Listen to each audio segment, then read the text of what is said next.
আসসালামু আলাইকুম। সাব্বির সলভ একাডেমির পক্ষ থেকে তোমাদের সকলকে স্বাগতম। তো ভাই আজকে আমি তোমাদের মাঝে নিয়ে আসছি অষ্টম শ্রেণীর গণিত বইয়ের ভাইয়া পাঠ্য বইয়ের দ্বিতীয় অধ্যায় অর্থাৎ মুনাফা চ্যাপ্টারটি। ভাইয়া 2.1 দেখো মুনাফা চ্যাপ্টারটির আজকে গুরুত্বপূর্ণ আর আজকের টপিকটি হলো 2.1 মুনাফা অর্থাৎ প্রফিট। দেখো ভাই আজকে আমি পর্ব 5 নিয়ে তোমাদের মাঝে আলোচনা করব। এর পূর্বে আমি পর্ব 1 থেকে 4 পর্যন্ত পর্ব দিয়েছি, যদি তোমরা না দেখে থাকো অবশ্যই ভাই এই টপিকটি বোঝার জন্য হলেও তোমরা ডিসক্রিপশন বক্সে লিংক দেওয়া আছে, সেখান থেকে 1, 2, 3, 4 পর্বগুলো তোমরা দেখে নেবে। দেখো ভাইয়া আজকে আমি আলোচনা করব 2.2 অর্থাৎ মুনাফা প্রফিট। দেখো আজকের লেকচারটি তোমরা দেখার ফলে এই যে ভাইয়া দ্বিতীয় অধ্যায় অর্থাৎ তোমাদের অনেক কঠিন লাগে ভাইয়া মুনাফা চ্যাপ্টারটি 2.1 এর চ্যাপ্টারটি, কিন্তু আজকের ভিডিও দেখার ফলে ভাইয়া এই যে মুনাফা কি, তারপর দেখো মুনাফার হারটা কি, সময়কাল কি, সরল মুনাফা কি, মূলধন কাকে মানে কি ধারা প্রকাশ করা হয়, মুনাফা কি ধারা প্রকাশ করা হয়, সময় কি ধারা প্রকাশ করা হয়, তারপর আছে ভাইয়া মুনাফা আসল কি ধারা প্রকাশ করা হয়, মুনাফার হার কি ধারা প্রকাশ করা হয়, এবং ভাইয়া এই টপিকের গুরুত্বপূর্ণ কিছু সূত্র রয়েছে। আর ভাই এই দেখো 2.1 মুনাফার প্রফিট এই চ্যাপ্টারটি কিন্তু 2.1 এর গুরুত্বপূর্ণ একটা টপিক এবং এটা পাঠ্য বইয়ের 14 পৃষ্ঠায় তোমরা পেয়ে থাকবে। তো পাঠ্য বইয়ের 14 পৃষ্ঠায় সমস্ত ভাইয়ের সূত্র, তারপর যেই সংখ্যাগুলো আছে এবং সূত্রের টার্মগুলো আছে সব ভাইয়া একটা ভিডিওর মাধ্যমে তোমাদের আজকে আমি ক্লিয়ার করে দিব। দেখো ভাইয়া পাঠ্য বইয়ের টপিক অনুযায়ী আমি প্রথমে তোমাদেরকে বুঝাই যে মুনাফা জিনিসটা কি আসলে। দেখো ফরিদা বেগমের 10,000 টাকা রয়েছে। এখন ফরিদা বেগম 10,000 টাকা একটা ব্যাংকে জমা রেখেছে। এই 10,000 টাকা যে জমা রেখেছে এইটা হচ্ছে তার কি ভাইয়া আসল বা মূলধন। এখন দেখো এই 10,000 টাকা জমা রাখার ফলে ফরিদা বেগম 1 বছর পর ব্যাংকে যায় যোগাযোগ করে দেখেছেন সে জায়গায় 700 টাকা তার বাড়ছে। 700 টাকা বেড়ে তার 10,700 টাকা হয়েছে। এখন ভাই এই যে 700 টাকা বেড়েছে এটা কি ভাইয়া? এটাই হলো মূলত মুনাফা। এখন তাকে এই যে 10,000 টাকায় 700 টাকা বেড়েছে, এই যে 1 বছরে বাড়ছে ভাইয়া, এটা হলো কি সময় 1 বছরে। এখন মুনাফার হার কত পার্সেন্ট বাড়ছে, এটা হলো কি মুনাফার হার মানে কত, মানে 1,000 টাকায় কত টাকা বাড়ছে, 10,000 টাকায় কত টাকা বাড়ছে, এটা হলো কি মুনাফার হার। এখন ভাইয়া দেখো এখানে এই যে বাড়ছে এটা আবার ব্যাংক তাকে যে 700 টাকা দিছে তাদের লাভ কি? তারা আবার কি করেছে ভাইয়া, তারা আবার ওই ব্যাংকের টাকাটা কোনো দোকান অথবা কোনো তোমার ব্যবসা বাণিজ্যের ক্ষেত্রে অথবা কোনো গৃহকর্মীকে তারা এই টাকাটা দিয়েছে, সেখান থেকে তারা আবার কিছু অংশ মানে মুনাফা নিয়েছে তাদের কাছ থেকে, সেই মুনাফার কিছু অংশ ব্যাংকে রেখেছে, মানে ব্যাংক তাদের কাছে রেখেছে, এবং কিছু অংশ ওই যে যার টাকা মানে ফরিদা বেগমের যে মূল আসল টাকা জমা রেখেছে সেই আসল টাকাই তো ব্যাংক দিয়েছে, সেই আসল টাকা যে রেখেছে তাকে আবার কিছু টাকা মানে পার্সেন্টেজ অনুযায়ী দিয়েছে। তাহলে ভাইয়া মুনাফা মূলত এটাই যে তুমি একটা কিছু টাকা রাখবা ব্যাংকে, ওই টাকা থেকে তোমার যেই লভ্যাংশ মানে সময়ের বিষয় আছে, তারপর তোমার যেই লভ্যাংশ মানে উপরের যে টাকাটা আসবে ওই টাকাটা তোমাকে দিবে, ওইটা হচ্ছে কি মুনাফা। এখন দেখো ভাইয়া মুনাফা থেকে আমরা কিছু প্রথমে সংখ্যা শিখবো এবং এই টার্মগুলোকে কি ধারা প্রকাশ করা হয় গণিতের ক্ষেত্রে আমাদের খুবই গুরুত্বপূর্ণ। এবং দেখো ভাইয়া এই মুনাফার চ্যাপ্টারে কিছু সূত্র রয়েছে, সূত্রগুলো আমি আজকে টপিকে তোমাদের ক্লিয়ার করে দেবো। তাহলে দেখো প্রথমে আমরা শিখবো যে মুনাফার হারটা কি। দেখো বলছে কি 100 টাকার মানে 100 টাকার 1 বছরের মুনাফাকে মুনাফার হার বা শতকরা বার্ষিক। দেখো এখানে 1 বছর মানে কি শতকরা বার্ষিক হিসাবে বার্ষিকও বলা যায়, বার্ষিক মুনাফা বলা হয়। এই দেখো মুনাফার হারকে আমরা সাধারণত R% দ্বারা প্রকাশ করি, আর R% হলো কি 1/100, এভাবে আমরা প্রকাশ করতে পারি। এখন দেখো বলছে কি 100 টাকায় তোমার এই যে 10,000 টাকায় রাখছে, এই 10,000 টাকা মূলত 100 টাকার হিসাবে তোমার মুনাফার হারটা হবে। যেমন 100 টাকায় 1 বছরে মুনাফা কত দিবে? এখন কোন ব্যাংক তোমাকে 5% দিতে পারে, কোন ব্যাংক তোমাকে 10% দিতে পারে, কোন ব্যাংক তোমাকে 1% দিতে পারে, সেটা তাদের ব্যাংকের নিয়ম অনুযায়ী তোমাকে দিবে। তাহলে দেখো মুনাফার হার বলছে কি 100 টাকার, এই মুনাফা হারটা 100 টাকা হিসাবে ধরে এবং 1 বছর মানে বার্ষিকটা হিসাব করা হয়, 1 বছর বার্ষিকে মুনাফাকে মুনাফার হার বা শতকরা বার্ষিক মুনাফা হার বলে। আশা করি ভাইয়া মুনাফার হারটা তোমরা ক্লিয়ারলি বুঝতে পেরেছো। তারপরে দেখো 2 নম্বরে আমাদের বলছে কি সময়কাল। সময়কালটা কি?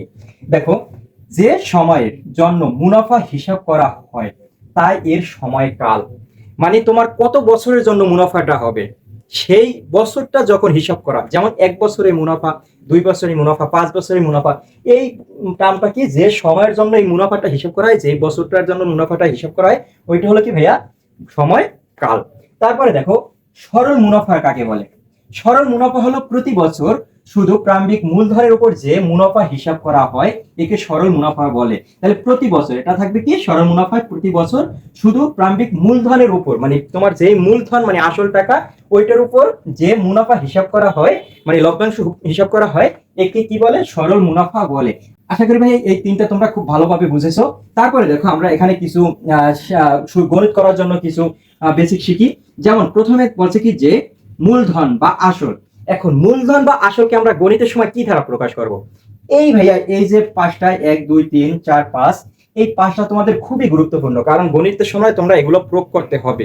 তাইলে দেখো এখানে বলছি কি মূলধন বা আসল। মূলধন বা আসলকে আমরা পি দ্বারা প্রকাশ করব।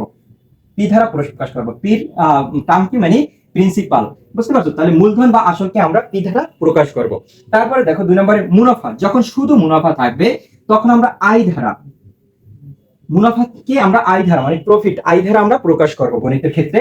তারপর সময় এন বছর, সময়কে আমরা এন বছর মানে টাইম এন বছর দ্বারা আমরা সময়কে প্রকাশ করব। তারপরে দেখো মুনাফার হার। মুনাফার হার আমি প্রথমে বলেছি যে মুনাফার হার কি দ্বারা প্রকাশ করা হয়? আর পার্সেন্ট দ্বারা প্রকাশ করা হয়, রেট অফ ইন্টারেস্ট। তারপরে দেখো সববৃদ্ধি মূলধন বা মুনাফা আসল। যখন একসাথে, দেখো এখানে বোঝার বিষয় আছে, যখন আমরা এখানে পড়েছি কি মূলধন বা আসল, যখন মূলধন আসল তখন আমরা পি ধারা প্রকাশ করেছি। মুনাফার আসল, যখন মুনাফা আসল একসাথে প্রকাশ করব তখন আমরা কি ধারা? এ ধারা প্রকাশ করব, মুনাফা আসল। আর এখানে মূলধন বা আসল, এখানে কিন্তু বা আছে, মূলধন বা আসল তখন কিন্তু পি ধারা প্রকাশ করব। এখানে তোমরা এলোমেলো করলে ভাইয়া ভুল হবে, তাইলে আমি আবারও বুঝাই, কারণ এটা খুবই গুরুত্বপূর্ণ গণিতের ক্ষেত্রে। যখন মূলধন বা আসল বলবে, মূলধন বা আসল বলবে তখন আমরা পি দ্বারা প্রকাশ করব। যখন ভাইয়া মুনাফা বলবে আলাদাভাবে, এখানে দেখো আসল, তোমরা এখানে আসল হয়েছে পি আর মুনাফা হয়েছে কি ভাইয়া? আই। আসল পি, মুনাফা আই, সময় হলো এন, এটা সমস্যা নাই, এটা বোঝা যায়। আর মুনাফার হার হলো আর পার্সেন্ট, আর সববৃদ্ধি মূলধন বা মুনাফা আসল, এই তিনটা তোমরা একটু মনে রাখবা। যে শুধু আসল হলো কি ভাইয়া? পি, আর এখানে হচ্ছে কি মুনাফা হলো আই, এবং মুনাফা আসল একসাথে হলে আমাদের কি হবে? এ। আর এগুলো সব কিন্তু ক্যাপিটাল, এই তিনটা কিন্তু ক্যাপিটাল মানে বড় হাতের হবে। আর ভাই এখানে মুনাফার হার মানে আর পার্সেন্ট, রেট অফ ইন্টারেস্ট, এটাকে আমরা আর পার্সেন্ট মানে 1/100 এভাবে আমরা প্রকাশ করতে পারি। তো আশা করি এই 2.2 এর মুনাফার প্রফিট সম্পর্কে যে তথ্যগুলো রয়েছে তোমরা ক্লিয়ারলি বুঝতে পেরেছো। এখন ভাই আমি এখান থেকে কিছু সূত্র রয়েছে, সূত্রগুলো তোমাদের ক্লিয়ার করে দেবো, তাহলে এই টপিক থেকে আমি মনে করি তোমরা ভাইয়া ভস হয়ে যাবে। এখন দেখো ভাইয়া এখানে আমি গুরুত্বপূর্ণ 4টা সূত্র লিখেছি, এই 4টা সূত্র তোমাদের গণিতের ক্ষেত্রে ভাইয়া অনেক প্রয়োগ করা হবে। দেখো সূত্র 4টি। যখন ভাই এখানে মুনাফা আসল, দেখো এটা কিন্তু মাইনাস না ভিতরে, দেখো মুনাফা আসল মানে একসাথে বলবে তখন সূত্র হলো কি আসল যোগ কি মুনাফা। তাহলে আমরা মুনাফা আসলকে কি দ্বারা প্রকাশ করেছি? এ দ্বারা প্রকাশ করেছি। আর ভাইয়া আসলকে আমরা কি দ্বারা প্রকাশ করেছি? আসলকে আমরা প্রকাশ করেছি পি ধারা প্রকাশ করেছি আসল। আর এখানে ভাইয়া যোগ, আর মুনাফাকে আমরা কি দ্বারা প্রকাশ করেছি? মুনাফাকে আমরা আই দ্বারা প্রকাশ করেছি। তাহলে দেখো যখন মুনাফা আসল একসাথে আসবে তখন এ ইকুয়াল টি প্লাস আই মানে আসল প্লাস মুনাফা। আমরা এই সূত্রটা মনে রাখবো। আবার দেখো 2 নম্বরে ভাইয়া আছে কি আসল। যখন আসল বের করব তখন আসলকে আমরা কি দ্বারা প্রকাশ করেছি? আসলকে আমরা ভাইয়া পি দ্বারা প্রকাশ করেছি। তাহলে আসল ইকুয়াল পি, আমরা জানি আসল ইকুয়াল পি, বা মুনাফা মাইনাস কি মুনাফা আসল একসাথে, এটা মাইনাস না, মুনাফা আসল একসাথে। তাহলে মুনাফা আসলকে আমরা কি দ্বারা প্রকাশ করেছি? এ দ্বারা প্রকাশ করেছি এ, আর মাইনাস কি মুনাফা, মুনাফাকে আমরা কি দ্বারা প্রকাশ করেছি? আই দ্বারা প্রকাশ করেছি। তাহলে দেখো সূত্র এখানে কি এ ইকুয়াল পি প্লাস আই মানে মুনাফা আসল ইকুয়াল আসল প্লাস মুনাফা। আবার দেখো 2 নম্বর সূত্র কি আসল ইকুয়াল এ মাইনাস আই মানে কি আসল ইকুয়াল মুনাফা আসল মাইনাস কি মুনাফা। তাইলে এটা 2 নম্বর সূত্র।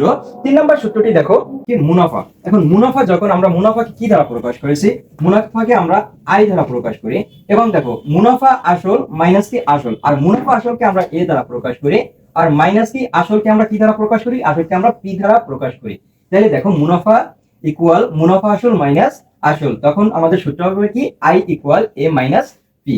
4 নম্বরে দেখো মুনাফার আরেকটি সূত্র রয়েছে, সূত্রটি হলো আসল ইনটু মুনাফার হার ইনটু কি সময়। আর এখানে ভাই আসলকে আমরা কি দ্বারা প্রকাশ করি? আসলকে আমরা পি দ্বারা প্রকাশ করি, পি ইনটু মুনাফার হার হলো আর পার্সেন্ট ইনটু সময় হলো এন। তাহলে ভাই এই আর এর পরিবর্তে আমরা লিখতে পারি 1/100, এটা লেখা যায়। তাহলে ভাই দেখো আমাদের এখানে 4টি সূত্র রয়েছে, সূত্র 4টি খুবই গুরুত্বপূর্ণ। আর এই টপিক থেকে তোমরা এই যে 2.2 এর মুনাফার টপিক থেকে তোমরা এই যেটুকু পড়াইছি ভাইয়া এটুকু যদি ক্লিয়ার করতে পারো, আশা করি ভাইয়া এই টপিক থেকে যত প্রশ্ন আছে এবং সূত্র আছে তোমাদের গণিতের জন্য খুবই গুরুত্বপূর্ণ। তো ভাই আজকের ভিডিওটি এ পর্যন্তই।